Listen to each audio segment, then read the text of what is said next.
अस्सलाम वालेकुम dear students, welcome to my YouTube channel. उम्मीद करती हूँ कि आप सब खैरियत से होंगे।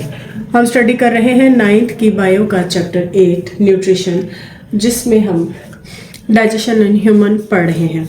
पिछले वीडियो में हमने एलिमेंट्री कैनाल के बारे में पढ़ा।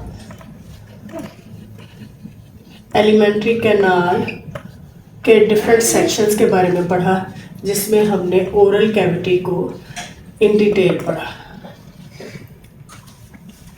ओरल कैविटी में हमने देखा कि सिलेक्शन ऑफ फूड होता है, फिर ग्राइंडिंग होती है फूड की, और फिर पार्शियल डाइजेशन जो है वो स्टार्ट हो जाती है कार्बोहाइड्रेट्स की। आज का हमारा जो टॉपिक है वो है digestion in pharynx and oesophagus, जो कि है chewing and peristalsis. Chewing and peristalsis. अब हम इसको इन डिटेल देखते हैं कि फेरिंक्स और इसोफेगस में बोलस जो है, जो कि पार्शियल डाइजेस्टेड फूड का मैस था, यानी ट्रिपल एस था, यानी स्लिपरी और स्मॉल स्लिपरी जो फूड मास था, उसके साथ फेरिंक्स और इसोफेगस में क्या होता है।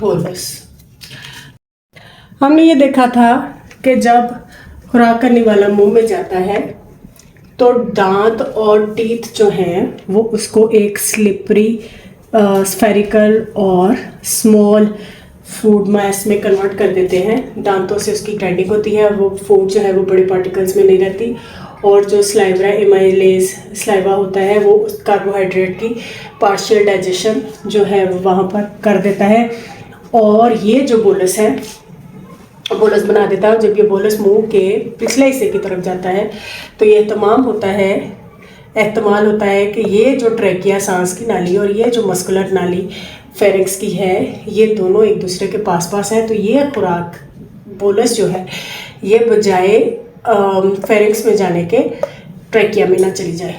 तो उसके लिए कुदरत ने ये निज़ाम रखा है कि इस नाली के ऊपर, इस ग्लोटस के ऊपर एक एपिग्लोटस, एक ढक्कन की तरह की बढ़ोतरी होती है। जैसे ही बोलस पीछे की तरफ धकेला जाता है, ये ढक्कन जो है या ये जो बढ़ोतरी है ये इसके ऊपर ग्लोटस के ऊपर आ जाती है। ग्लोटस बंद हो जाता है ये सुराख, और ये जो बोलस है ये सीधा फेरिंक्स में चला जाता है।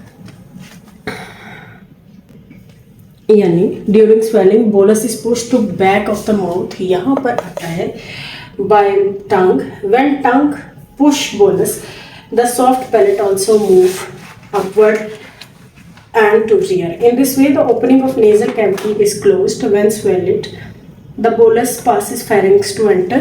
यहाँ से चला जाता है और यहाँ से फिर ये एसोफेगस में दाखिल हो जाता है।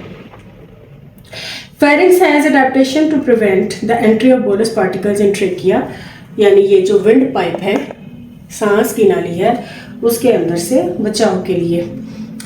During swelling, larynx, the top of trachea, move upward and the forces the epiglottis, a flap of cartilage, यानी इसके ऊपर एक नरम हड्डी जैसा ढक्कन होता है जो इसके ऊपर आ जाता है और ये बंद हो जाता है। ये जो प्रोसेस है स्वेलिंग का, यानी हम अपने मुंह के अंदर खुराक डालें और उसको निगलना या उगलना, ये हमारे अपने विल पर होता है कि हम चाहे तो उसको अंदर की तरफ निगल लें, वरना हम इसको बाहर की तरफ उगल दें। मगर जैसे ही एक बार बोलस जो है वो उसको निगल लिया गया और वो फेरिंक्स में चला गया, फेरिंक्स से फिर उसके बाद ये जो सारा प्रोसेस है ये इनवॉलंटरी है, यानी ऑटोमेटिक है। After being swallowed, food enters the tube called esophagus, which connect pharynx to stomach. अच्छा, अब हमने देखा था कि माउथ में पार्शियल डाइजेशन स्टार्ट हो जाती है कार्बोहाइड्रेट्स की, जबकि एसोफेगस और फेरिंक्स में ये डाइजेशन नहीं होती, क्योंकि यहाँ पर फूड का जो स्टे है वो चंद सेकंड्स का होता है, और चूंकि ये फूड जो है वो स्लिपरी बोलस में कन्वर्ट हो चुकी होती है, तो ये फिसल कर नीचे स्टमक में चली जाती है। Neither pharynx nor esophagus contributed to digestion, and the previous digestive action of saliva continue. अब हम देखते हैं कि पेरिस्टालसिस मूव क्या होती है। च्यूइंग का तो हमने देखा कि इसमें कुछ कंट्रीब्यूशन है डाइजेशन का। तो पेरिस्टालसिस में क्या है? Peristalsis moves food from oral cavity to rectum, यानी ये waves of contraction and relaxation है in the smooth muscles of alimentary canal, यानी ये खुराक को ऐसे कॉन्ट्रैक्ट और रिलैक्स करके बोलस जो है वो उसको आगे मूव करता रहता है। Peristalsis is defined as the waves of contraction and relaxation in smooth muscles of alimentary canal. और फिर यहाँ से फूड जो है, बोलस जो है, ये स्टमक में धकेल दिया जाता है और वहाँ पर स्टमक जो है वो डाइजेशन स्टार्ट करता है। उम्मीद करती हूँ कि यहाँ तक आपको अच्छी तरह से समझ आ गया होगा। फिर भी अगर कोई कन्फ्यूजन हो तो आप कमेंट सेक्शन में पूछ सकते हैं। Please like, share and subscribe my YouTube channel. Thank you.